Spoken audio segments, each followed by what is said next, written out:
दोस्तों, women's world cup में खेला गया इंडिया और पाकिस्तान के बीच मैच बेहद ही रोमांचक देखने को मिला, जहां इस मैच में पहले टीम इंडिया के बल्लेबाजों ने पाकिस्तानी टीम की जमकर धुलाई की और उसके बाद भारत के गेंदबाजों ने अपनी गेंदबाजी पर पाकिस्तान के बल्लेबाजों को पिच पर नाचने पर मजबूर कर दिया और अंत में टीम इंडिया ने पाकिस्तान को हराकर इस टूर्नामेंट की दूसरी जीत दर्ज कर ली।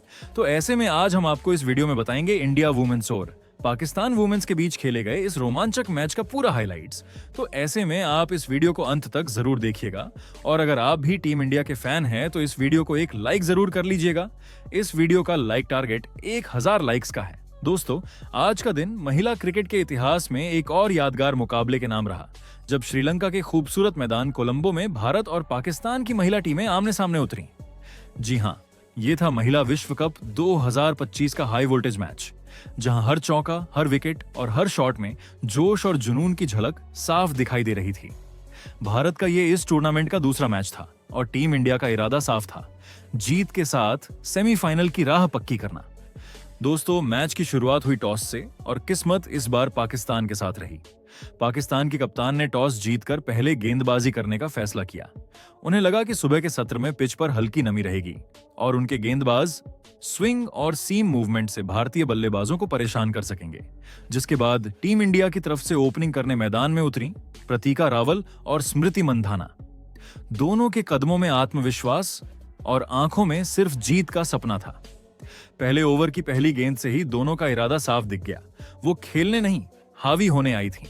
स्मृति मंधाना ने अपने स्टाइलिश कवर ड्राइव से शुरुआत की, जबकि प्रतीका रावल ने स्ट्रेट ड्राइव्स और फ्लिक्स से रन बटोरे। हर शॉट पर दर्शकों की तालियां गूंज उठीं। ड्रेसिंग रूम में बैठी बाकी भारतीय खिलाड़ी भी मुस्कुरा उठी। भारतीय पारी की यह शुरुआत सधी हुई थी, न ज्यादा आक्रामक न ज्यादा रक्षात्मक। दोनों बल्लेबाजों ने स्ट्राइक रोटेट करते हुए, अच्छे शॉट्स लगाते हुए भारत को बिना किसी नुकसान के 48 रन तक पहुंचा दिया। लेकिन क्रिकेट का खेल है दोस्तों, यहाँ हालात एक पल में बदल जाते हैं।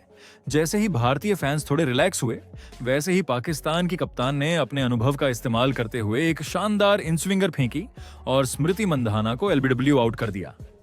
स्मृति ने उस गेंद को पढ़ने की कोशिश की, लेकिन गेंद इतनी तेजी से अंदर आई कि वो कुछ समझ ही नहीं पाई। अंपायर की उंगली ऊपर उठी और पूरा स्टेडियम कुछ पल के लिए शांत हो गया। स्मृति मंधाना ने 23 रन बनाए और भारत को लगा पहला झटका। लेकिन भारतीय फैंस के चेहरे पर निराशा नहीं थी, क्योंकि उन्हें पता था कि मैदान पर अब भी खड़ी हैं प्रतीका रावल और आज उनका मूड कुछ अलग ही था। मंधाना के आउट होने के बाद भी प्रतीका ने एकदम निडर होकर बल्लेबाजी जारी रखी। उनका फुटवर्क बेहतरीन था, टाइमिंग क्लासिक और शॉट सिलेक्शन तो लाजवाब। उन्होंने कुछ ऐसे कवर ड्राइव्स मारे कि पाकिस्तान की फील्डर्स बस देखती रह गईं। हर गेंद पर प्रतीका का जवाब था, कभी डिफेंस से तो कभी अटैक से। लग रहा था जैसे वो आज किसी और ही जोन में खेल रही हैं। भारतीय फैंस के बीच उनका नाम गूंजने लगा, प्रतीका, प्रतीका। लेकिन जब भारत का स्कोर 60 रन के पार पहुंचा, तभी किस्मत ने थोड़ी शरारत कर दी। सादिया इकबाल की एक तेज गेंद ऑफ स्टंप की लाइन पर आई, थोड़ी अंदर मुड़ी और सीधा स्टंप उड़ा गई। पूरा मैदान उस आवाज से गूंज उठा। बल्ले और गेंद की टकराहट और फिर गिल्ली उड़ती हुई हवा में घूमती नजर आई। प्रतीका रावल ने शानदार 31 रन की पारी खेली, लेकिन उनकी पारी खत्म होते ही भारतीय पारी को दूसरा झटका लग गया। अब मैदान पर उतरी टीम की कप्तान हरमनप्रीत कौर, एक ऐसी खिलाड़ी जो हर मुश्किल वक्त में टीम को संभालना जानती है। उनके साथ थी हरलीन देओल, जो अपने आक्रामक अंदाज के लिए जानी जाती हैं। दोनों ने आते ही मैच का मूड बदल दिया। जहां पाकिस्तान की गेंदबाजों को लगा था कि 2 जल्दी विकेट गिरने से भारत दबाव में आ जाएगा, वहां हरमनप्रीत और हरलीन ने उन्हें गलत साबित कर दिया। हरलीन ने अपने नेचुरल फ्लो में खेलते हुए कुछ शानदार पुल शॉट और कवर ड्राइव मारे। वहीं हरमनप्रीत ने अनुभव दिखाते हुए स्ट्राइक रोटेट की, हर ओवर में रन बनाए और टीम को स्थिर किया। धीरे धीरे भारत का स्कोर 100 रन के पार पहुंच गया और ड्रेसिंग रूम में फिर से जोश लौट आया। पाकिस्तानी गेंदबाजों के माथे पर पसीना झलकने लगा था।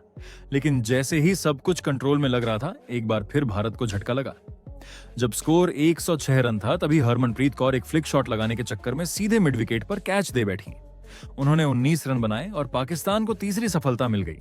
कप्तान के आउट होने के बाद मैदान में हल्की खामोशी छा गई, लेकिन दूसरी तरफ हरलीन देओल अब भी डटी हुई थी और उन्होंने तय कर लिया था कि अब टीम को कोई और मुश्किल में नहीं पड़ने देंगे। हरलीन देओल ने जिस तरह से बल्लेबाजी की, वो किसी क्लासिक इनिंग से कम नहीं थी।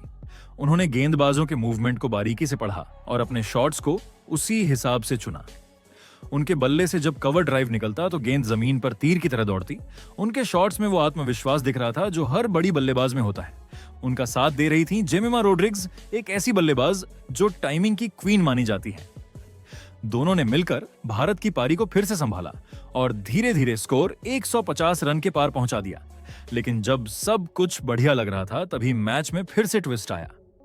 सेट बल्लेबाज हरलीन देओल, जो 46 रन बनाकर शानदार बल्लेबाजी कर रही थीं, उन्हें रमीन शमीम ने आउट कर दिया। हरलीन के आउट होते ही भारतीय डगआउट में एक पल को सन्नाटा छा गया। उनके आउट होने के तुरंत बाद जेमिमा रॉड्रिग्स भी 32 रन बनाकर एलबीडब्ल्यू आउट हो गईं। अब भारत का स्कोर था 159 रन पर 5 विकेट, यानी आधी टीम पवेलियन लौट चुकी थी। टीम इंडिया के फैंस थोड़े चिंतित जरूर हुए, लेकिन उम्मीद अब भी जिंदा थी, क्योंकि भारतीय टीम की यही खासियत है, वो आखिरी सांस तक लड़ती है। अब क्रीज पर आईं दीप्ति शर्मा और स्नेह राणा। दोनों ऑलराउंडर्स ने बेहद समझदारी से खेला। जहां दीप्ति शर्मा ने एक छोर को संभाले रखा, वहीं स्नेह राणा ने स्ट्राइक रोटेट करते हुए रन बनाए। दोनों ने स्कोर को धीरे धीरे 200 के पार पहुंचा दिया और भारत की वापसी की उम्मीद फिर से जगी। दीप्ति शर्मा और स्नेह राणा ने भारत के लिए 42 रन की अहम साझेदारी बनाई, लेकिन फिर इन दोनों का विकेट गिर गया।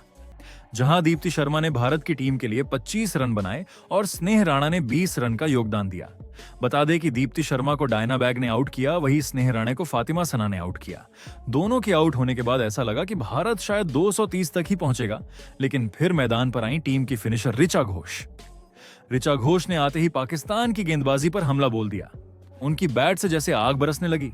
ऋचा ने पाकिस्तान के गेंदबाजों की अच्छी खासी धुलाई की। जहां ऋचा घोष ने भारत के लिए 20 गेंदों में 35 रनों की तूफानी पारी खेली, जिसमें चौकों और छक्कों की बरसात हो गई।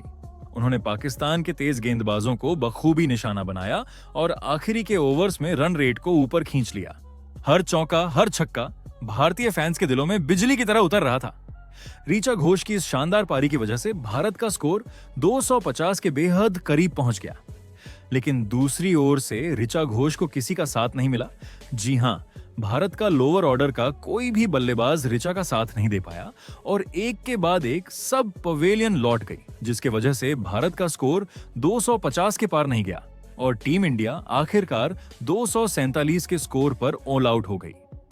वही अगर पाकिस्तान की गेंदबाजी की बात करें तो सबसे सफल गेंदबाज रही डायना बैग, जिन्होंने 4 विकेट झटके। उनकी स्विंग और लाइन लेंथ आज बेहतरीन रही। वहीं सादिया इकबाल और कप्तान ने भी किफायती गेंदबाजी की, जिससे भारत को बड़े स्कोर तक पहुंचने से रोक दिया।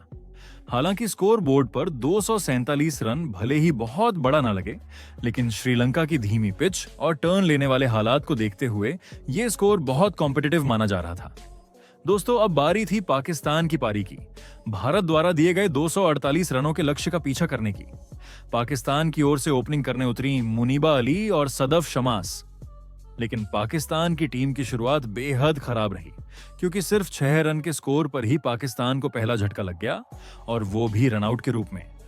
जी हां, दीप्ति शर्मा की शानदार फील्डिंग ने पाकिस्तान की पारी की कमर तोड़ दी। उन्होंने गजब की फुर्ती दिखाते हुए मुनीबा अली को रनआउट कर दिया। मुनीबा ने सिर्फ 2 रन बनाकर पवेलियन की राह पकड़ी। मैदान पर सन्नाटा और भारतीय फैंस की खुशी एक साथ देखने लायक नजारा था। इसके बाद स्ट्राइक पर आई सदफ शमास, जो पाकिस्तान को एक ठोस शुरुआत देने की उम्मीद लेकर आई थी। लेकिन भारतीय गेंदबाजों की धार के आगे वो ज्यादा देर टिक नहीं सकी। क्रांति गॉड, जो आज अपने करियर की सबसे बेहतरीन गेंदबाजी कर रही थी, ने खुद ही सदफ शमास का शानदार कैच लपककर उन्हें कॉट एंड बोल्ड आउट कर दिया। सदफ ने 6 रन बनाए और पाकिस्तान का स्कोर सिर्फ 13 रन पर ही 2 विकेट गंवा बैठा। पाकिस्तान की हालत अब संकट में थी और दबाव साफ झलक रहा था। इसके बाद मैदान पर उतरी आलिया रियाज, लेकिन उनका बल्ला भी खामोश ही रहा। 12वें ओवर में एक बार फिर क्रांति गॉड ने कमाल करते हुए आलिया रियाज को स्लिप में दीप्ति शर्मा के हाथों कैच करवा दिया। आलिया ने केवल 2 रन बनाए और इस तरह पाकिस्तान का स्कोर 26 रन पर ही 3 विकेट गंवा चुका था। लेकिन दोस्तों, कहते हैं ना, मुश्किल वक्त में ही असली खिलाड़ी सामने आता है। तीसरे नंबर पर बल्लेबाजी करने आई सिद्रा अमीन ने मोर्चा संभाल लिया। उन्होंने नतालिया परवेज के साथ मिलकर पाकिस्तान की डगमगाती पारी को थामने की कोशिश की। दोनों ने शानदार साझेदारी निभाई और भारतीय गेंदबाजों के खिलाफ कुछ आक्रामक शॉट्स भी लगाए। धीरे धीरे स्कोर आगे बढ़ता गया और दोनों के बीच 50 से ज्यादा रनों की साझेदारी हो गई। मैच का रुख कुछ पल के लिए पाकिस्तान की ओर झुकता दिखा और दर्शकों को लगा कि शायद ये जोड़ी कुछ बड़ा कर सकती है। लेकिन तभी फिर से मैदान पर छा गईं क्रांति गौड़। उन्होंने अपनी जादुई गेंदबाजी से नतालिया परवेज को भी आउट कर दिया और ये उनका तीसरा विकेट था। नतालिया ने शानदार बल्लेबाजी करते हुए 33 रन बनाए, लेकिन बड़ी पारी खेलने का सपना अधूरा रह गया। इस तरह 95 रन के स्कोर पर पाकिस्तान का चौथा विकेट गिरा और टीम फिर से परेशानी में पड़ गई। अब जिम्मेदारी थी कप्तान फातिमा सना के कंधों पर, लेकिन वो भी आज कुछ खास नहीं कर पाई। दीप्ति शर्मा की स्पिन गेंद ने उन्हें पूरी तरह छका दिया और वो केवल 2 रन बनाकर आउट हो गईं। अब पाकिस्तान का स्कोर 102 रन पर 5 विकेट के नुकसान पर पहुंच चुका था, यानी आधी टीम पवेलियन लौट चुकी थी। हालांकि अब मैदान पर थीं सिद्रा अमीन और सिद्रा नवाज, 2 सिद्राएं जिनसे पाकिस्तान को उम्मीद थी। दोनों ने मिलकर पारी को थोड़ी स्थिरता दी। उन्होंने धैर्य और समझदारी से खेलते हुए एक 41 रनों की साझेदारी निभाई। मैच में फिर से थोड़ा रोमांच लौट आया। दर्शकों को लगने लगा कि अगर ये जोड़ी कुछ देर और टिक जाए तो शायद पाकिस्तान वापसी कर सकता है। लेकिन तभी एक बार फिर भारतीय गेंदबाजों ने कमाल कर दिखाया। स्नेह राणा, जो अपने स्पिन के लिए जानी जाती हैं, ने पाकिस्तान को छठा झटका दे दिया। उन्होंने सिद्रा नवाज को शानदार तरीके से आउट किया। सिद्रा नवाज ने पाकिस्तान के लिए 14 रन बनाए और फिर वो भी पवेलियन लौट गईं। इसके बाद आईं रमीन शमीम, लेकिन उनका टिकना तो दूर, उनका खाता भी नहीं खुला। दीप्ति शर्मा की फिरकी ने उन्हें गोल्डन डक पर चलता किया। पाकिस्तान का 7वां विकेट भी गिर गया और अब हार साफ नजर आने लगी थी। इसके बाद तो जैसे पाकिस्तान की पूरी टीम बिखर सी गई, क्योंकि पाकिस्तान की टीम ने अपने आखिरी 3 विकेट तो सिर्फ 13 रनों के अंदर ही गिर गए। लोअर ऑर्डर के बल्लेबाज भारतीय गेंदबाजों के सामने टिक ही नहीं पाए। एक एक करके सभी बल्लेबाज पवेलियन लौटते चले गए, जहां आज भारत की गेंदबाजी और फील्डिंग दोनों ही बेमिसाल थीं। हर खिलाड़ी अपनी भूमिका पूरी ईमानदारी से निभा रहा था, जिसकी वजह से पूरी पाकिस्तान की टीम सिर्फ 159 रनों पर ऑल आउट हो गई। भारत ने इस मैच को शानदार अंदाज में 88 रनों से जीत लिया।